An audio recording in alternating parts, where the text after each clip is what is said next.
망화적이다라는 표현이 과하지 않은 것 같다.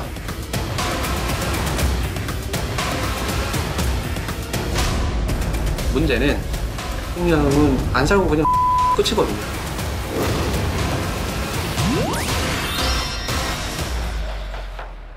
한인 사이에 폭행 사건이 있었다. 그래서 기소가 됐다. 라는 내용까지 확인을 하고 사실관계 좀 파악하려고 취재를 하는데 취재하는 과정에서 그런 얘기가 나온 거죠. 그러니까 이 여자가 피해자가 위증 시도를 계속하고 있다. 처음에 저희의 취재 목적은 위증을 막는 거였어요. 나이가 가능성이 되는 그 말이 집 바꾸고 집안 학원에 바로 붙이고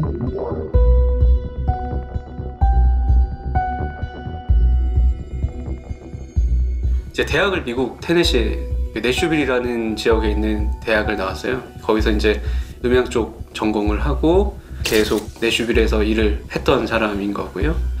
저희가 방송에서 굳이 다루지는 않았지만 이승환 씨 앨범 작업에도 참여를 했었고 한국의 유명한 CCM 가수들의 앨범들 같은 경우도 거의 다 이제 여기 이제 신씨 작업실에서 작업을 많이 했는데 소시오패스라는 얘기를 하신 분도 있었어요. 근데 그 부분은 뭐 정확한 진단이 나온 게 아니기 때문에 저희가 말씀드리기는 조금 조심스러운 부분이 있는 것 같고 한 가지 중요한 건 이분의 어떤 이런 폭력적인 이런 모습들이 분노 조절이 안 돼서 폭행을 저지르는 건 아니다. 그러니까 이 상황에서 내가 이 사람에게 폭력을 가했을 때 이 사람은 더 나한테 종속이 될 수밖에 없는 상황이 된다라는 판단이 됐을 때 폭행을 사용을 한다는 거죠.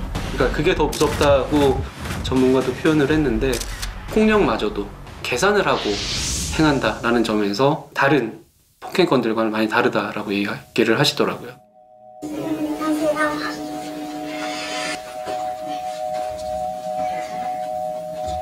일단 지금 불법 체류 상태예요.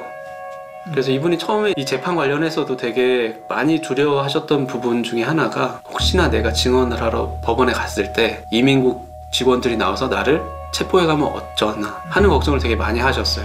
그 전에는 불법 체류 신분이 아니었어요. 합법적으로 이제 관광 비자로 들어와 있다가 1년의 과정을 겪으면서 이제 재판에 참석을 해야 되니까 있었던 건데 그 시점에 사실은 피해자 비자 신청을 해서 합법적인 체제 신분을 만들었으면 되는 건데 사실 그 전에는 신씨나 신씨 아내에게 회유를 당하고 있는 상황이었기 때문에 신청을 할 수가 없었던 거죠. 왜냐하면 피해자 비자라는 건 내가 이 사람한테 폭행을 당했다라고 인정을 하고 검사한테 협조를 해야지 나오는 비자이기 때문에 내가 피해자 비자를 받을 수는 없는 거잖아요. 그래서 불법 체류 신분으로 미국에 있을 수밖에 없었던 거죠.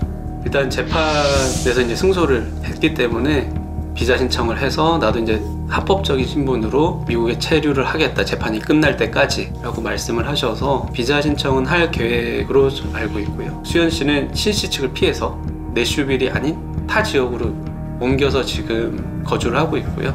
아마 이 재판이 끝날 때까지는 그 지역에서 조금 지내면서 재판의 추이를 좀 지켜볼 것 같습니다.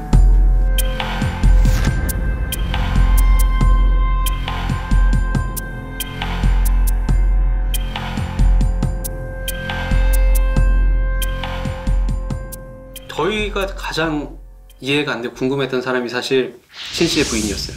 전문가들 중에는 신씨에게 폭행을 당하던 폭행 피해자였기 때문에 나 이외에 다른 대체제를 구해주는 게 목적이었다라고 이야기를 하시는 분도 있었고 또 어떤 전문가는 이미 더 이상 헤어나올 수 없을 만큼 세뇌가 돼서 신씨가 시키는 대로 움직이는 꼭두각시 역할을 하는 거다라고 이야기를 하는 분도 있었어요. 분명한 건 신씨 아내도 수연 씨를 억압하고 수연 씨가 이제 허위 진술을 하도록 만든 공범인 건 맞아요. 근데 지인들의 말을 빌리자면 두 사람이 동갑이에요. 동갑인데 부부관계라기보다는 주종관계처럼 보였다. 늘 다소곳이 손을 모으고 고개를 숙이고 신씨가 하는 말을 경청하는 사람이 신씨 아내였고 신씨는 명령하고 성질을 내고 그런 사람이었다. 또 한 번은 뭐 신씨가 작업을 하고 있을 때 신씨에게 직접 신씨 아내가 전화하지 못하고 같이 일하는 지인한테 전화를 해서 혹시 신씨가 아직 작업할 게 많이 남았냐, 식사는 언제 하러 올 것 같으냐를 보통 우리가 부부관계면 편하게 물어보면 되잖아요. 언제 끝나? 밥 준비하려고 하면 되잖아요. 그걸 전혀 못했다는 거예요. 그런 거 봤을 때는 이분도 뭔가 지금 상당히 많이 억압이 돼 있고 종속돼 있다라는 생각은 들었는데, 그래서 여러 차례 접촉 시도를 했었는데 나오시지를 않으니까 확인이 되진 않았는데, 지금 정황을 보면 C씨와 공범이지만 또 다른 피해자일 수도 있다 정도로 추정을 할 수 있는 거죠.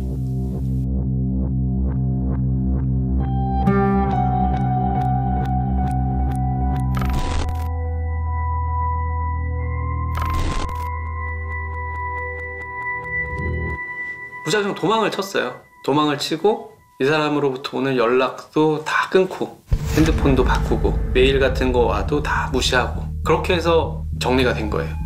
수연 씨도 비슷한 얘기를 한 적이 있어요. 저희 만났을 때. 제가 그렇게 물어봤었어요. 신 씨는 교도소에 있는데 네 발로 떠나면 되는 건데 왜 못 떠났니? 라고 물어봤을 때 신 씨가 교도소에서 전화를 계속 해왔다. 전화를 받고 그 목소리를 듣고 있으면 나도 모르게 계속 종속이 된다는 거예요. 이 사람 말이 다 맞는 것 같고. 이게 벗어나게 됐던 트리거가 됐던 게 뭐냐면, 위증진술서를 법원에 제출을 했을 때 판사가 이거 위증진술서인 거 다 알고 있었어요. 그래서 이대로 두면 안 될 것 같아서 판사가 직권으로 수연 씨를 정신병원으로 보내요. 한 사흘 정도 치료를 받으라고. 근데 감금이 된 거죠. 신 씨랑 통화가 안 되는 거잖아요. 신 씨의 목소리를 안 듣고, 그러다 보니까 점점 현실 자각이 됐다는 거예요. 마성의 목소리다라고 표현을 하실 정도로 이 신 씨의 말이 갖는 힘이 되게 컸다라고 이 피해자들이 얘기를 하시는 거죠.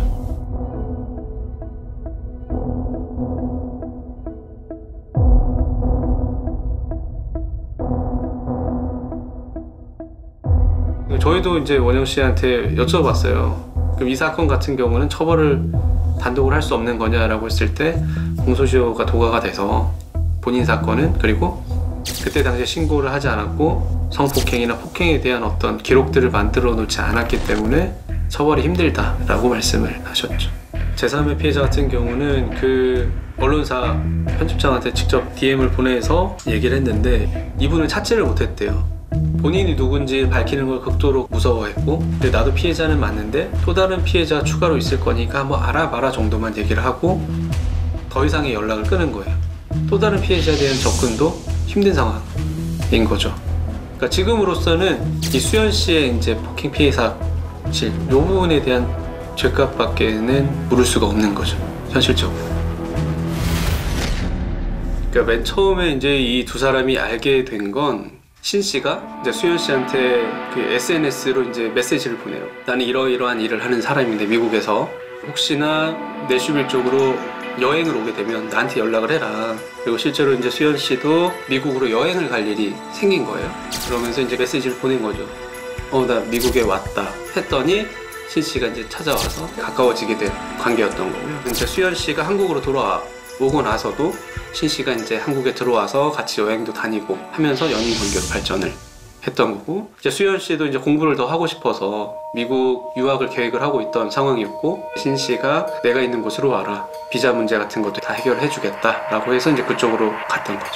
그 최초로 신 씨가 이제 수연 씨한테 메시지를 보냈던 그 시기가 원영 씨와 신 씨가 이제 만나고 있는, 그 폭행이 이루어지고 하는 그 시기에 신 씨가 수연 씨한테 메시지를 보낸 거였고, 비자 문제를 해결해 주겠다고 연락을 했었다 라고 하는 그분 같은 경우도 수연 씨와 관계를 맺고 있는 일련의 일들이 일어나고 있는 그 시기에 또 연락을 한 거예요. 요거를 봤을 때 신 씨는 끊임없이 범행 대상을 물색을 했다라고 저는 이해를 하는 거죠. 끊임없이 다른 여성들에게 연락을 하고 관계 맺음을 시도하고 하는 정황들이 있기 때문에 그 안에 얼마나 더 많은 피해자들이 있는지는 아예 없다라고 단정할 수는 없다는 거죠.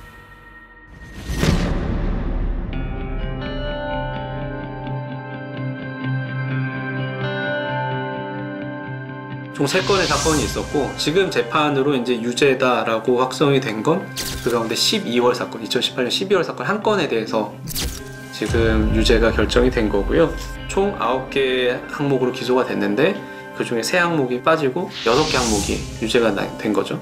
유죄 나온 게 그러니까 납치, 성폭행, 부탁, 가중폭행, 그 다음 또 가중폭행 이렇게 지금 돼 있는데, 이게 생소하실 거예요. 왜 같은 얘기를 계속 반복하냐 라고 생각을 하실 텐데, 한국에서는 만약에 어떤 사건이 있으면 가장 센 거 하나로 다 묶어서 이제 재판을 하잖아요.